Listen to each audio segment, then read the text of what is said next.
I would like to relate to the listeners of this video a Mordecai story from the Noam Elimelech, which will shed a light on your behavior in the future.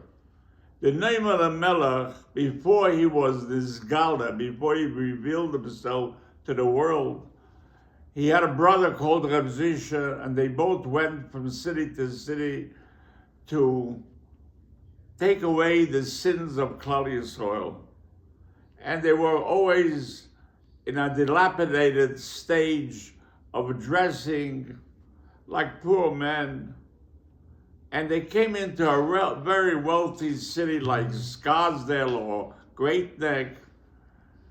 And they came to the biggest house in the city, which a very wealthy man lived. And in those times, when a person had a stomach, it only reflected that he had money, because food was very scarce. And this wealthy man comes outside and he says, "B'ridalach, how can I help you?" So the Noam Elimelech and Reb Zisha said to them, "We're in the cold, we're already on the way for weeks, and if we don't have a shelter and warm to live, to sleep over, we'll die. Maybe you could take us in as Achnazas Orchem, we should come into your home." He gives a look at these two people. They look dilapidated, like homeless. And he says, "I take in Achnazas Orchem guests to my house, only if they fit my chandelier and my carpet, but you don't fit. So I can't take you in." So he started to cry, like, "We're going to die. Please, please have a compassion for your brothers. We are so embittered from the cold." And it woken up a little bit compassion by this great wealthy man. And he said, "You know what?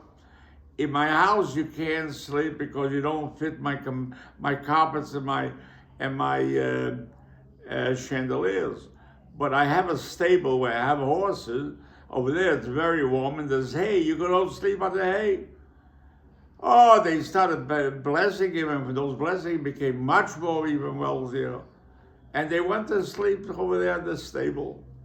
And they were there a week's time. And before they departed, they came to say goodbye to this wealthy man. And they blessed him. And they left. After a couple of years, the Noam Elimelech became famous all over the world. And he came with thousands of Hasidim and 1,200 horses.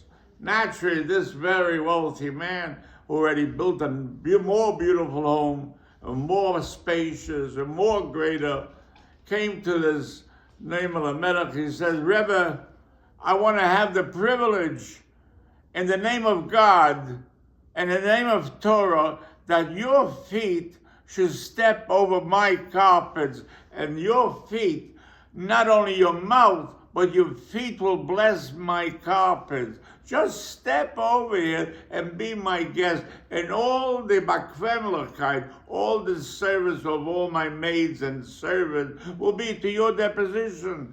Just to have the privilege of your feet to step over on my carpet." The Rebbe said, "I'll let you know." He recognized that this is the man, that he didn't let him into the house. He says to the Gaboim who take care of the Rebbe, he says, "We came with 1,200 horses. Take the 1,200 horses. He'll come out, throw him over, and take him into this to the dining room in the living room, and let him stand there. And even though don't worry about the litter, just take in the 1,200 horses."